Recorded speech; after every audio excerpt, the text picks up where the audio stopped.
Assalamualaikum warahmatullahi wabarakatuh. Bismillahirrahmanirrahim. Alhamdulillah wa syukurillah ala tamami ni'matillah. Wassalatu wassalamu ala Rasulillah Sayyidina Muhammad ibn Abdillah wa ala alihi wa sahbihi wa mawala amma ba'd. Yang saya hormati segenap pengurus DEMA Asosiasi Ma'had Ahli Indonesia, DEMA Amali. Saya mengucapkan selamat dalam kegiatan menuju kongres yang keempat, serta segenap sahabat-sahabati dari peserta webinar yang diselenggarakan oleh DEMA Amali. Satu kehormatan bagi saya untuk bisa menyampaikan presentasi atau wacana yang hendak saya sampaikan dalam kegiatan webinar ini, ya. Dan yang kedua, bisa berpartisipasi di dalam kegiatan yang diadakan oleh DEMA Amali sebagai juga bentuk sosialisasi muktamar pemikiran Mahasantri yang insya Allah akan diadakan di Ma'had Ali Nurul Jati.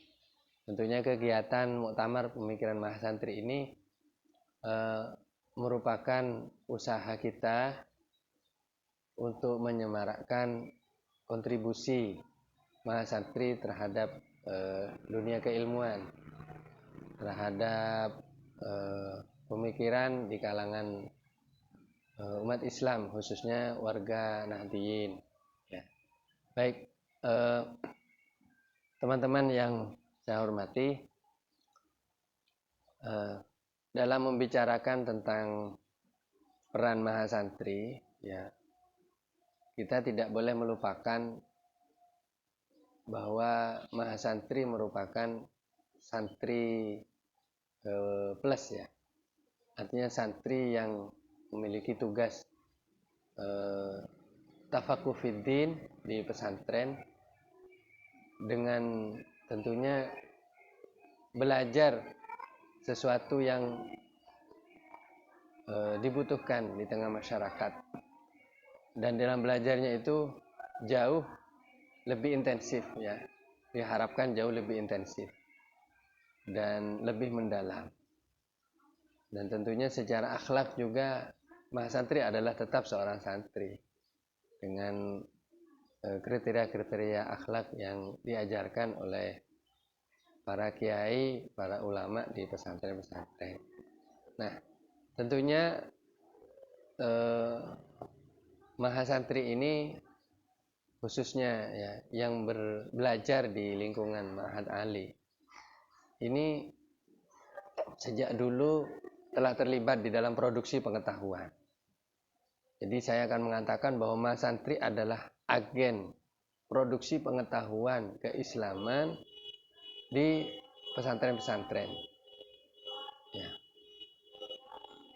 Artinya apa? Santri dan para ulama itu dua agen produksi pengetahuan di pesantren yang saling berhubungan. Jadi sejarah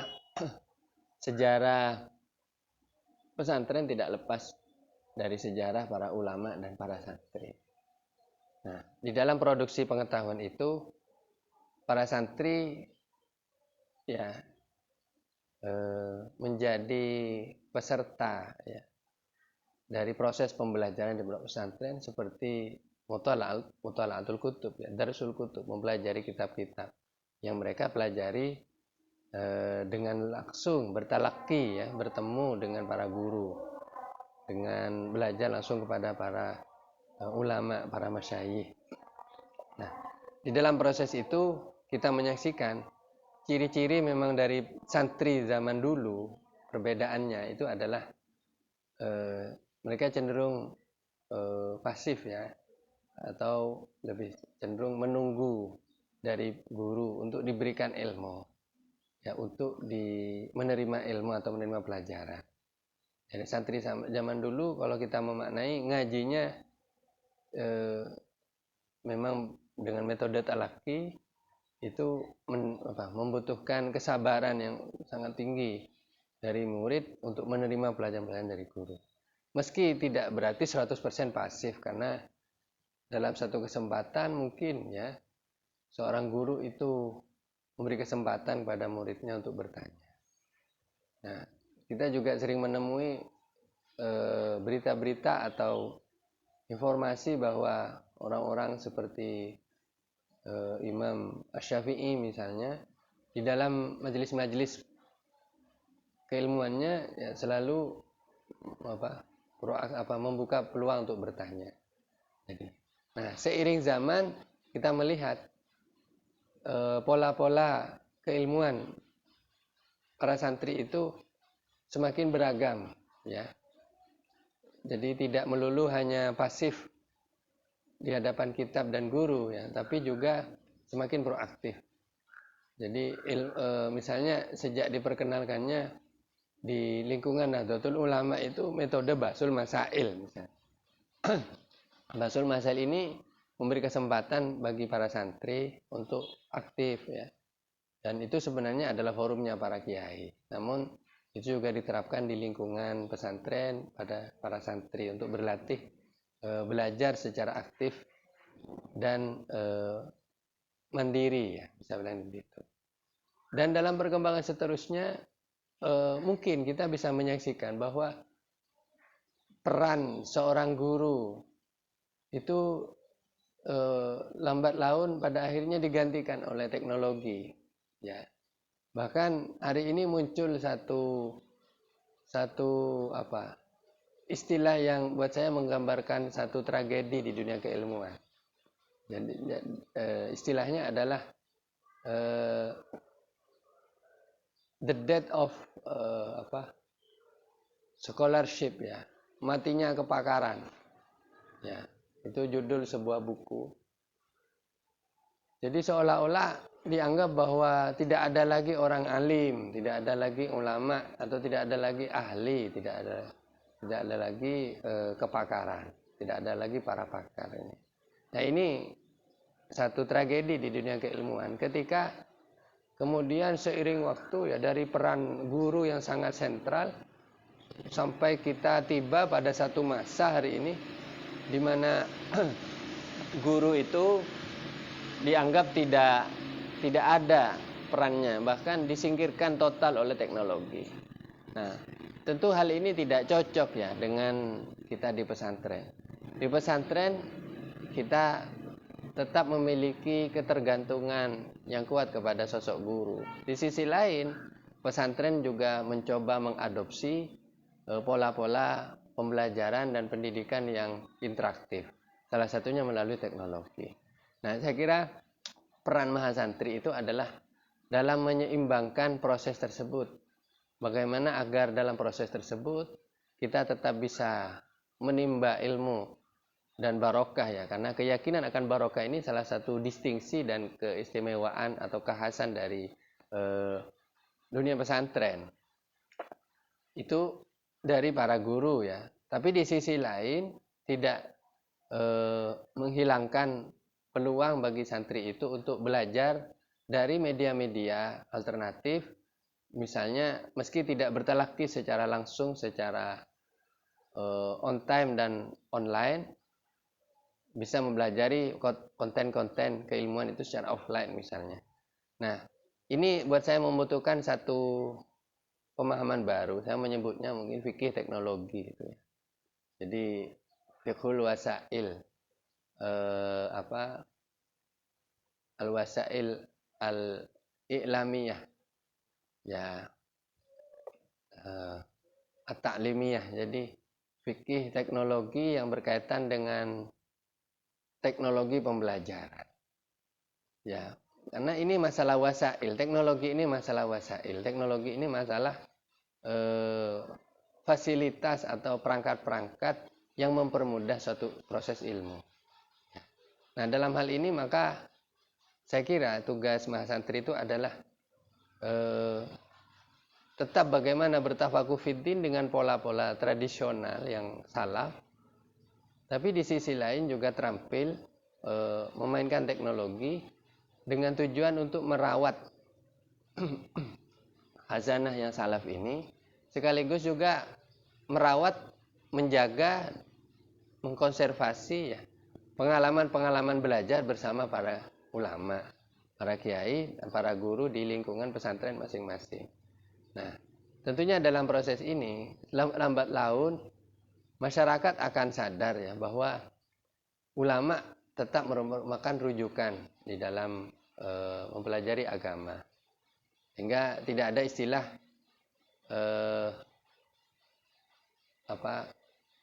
bertanya kepada Syekh Google misalnya. Itu kan istilah yang menggambarkan tadi itu fenomena the death of scholarship, matinya kepakaran itu.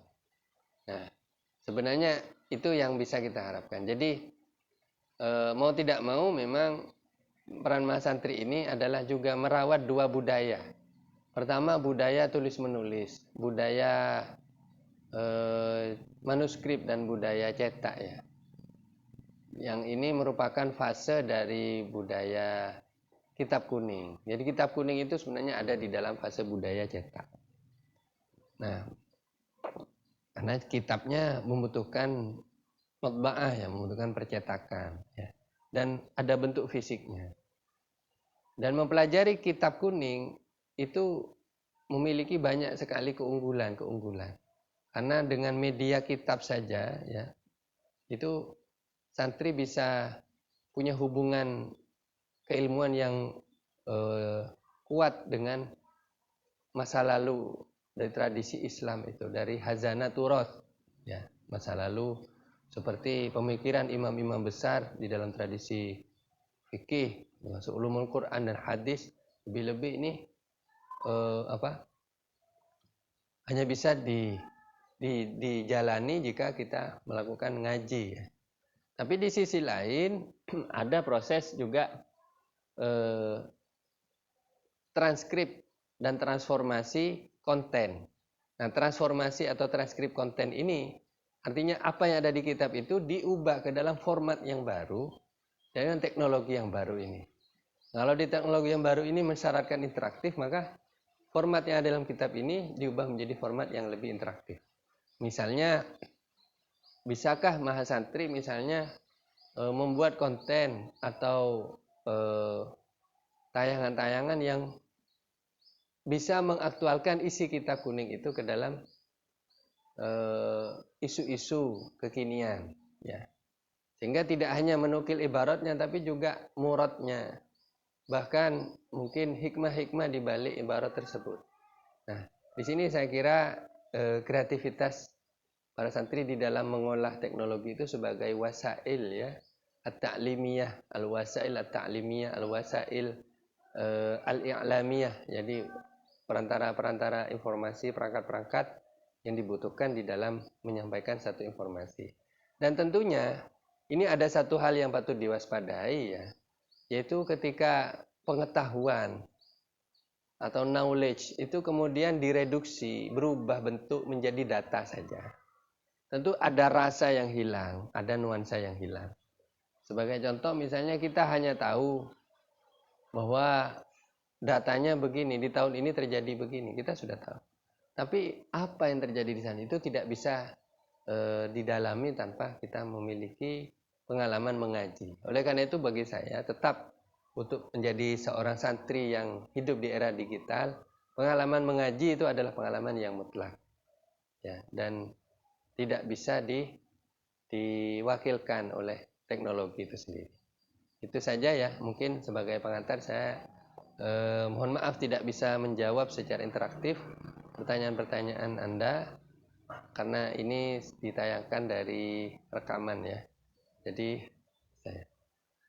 Jadi mudah-mudahan bermanfaat dan tentunya kita berharap pelaksanaan dua kegiatan ini yaitu Muktamar Pembinaan Mahasantri dan Kongres Jemaah Amali berjalan lancar dan sesuai harapan seiring dengan ridha Allah Subhanahu wa taala. Ya, Assalamualaikum warahmatullahi wabarakatuh.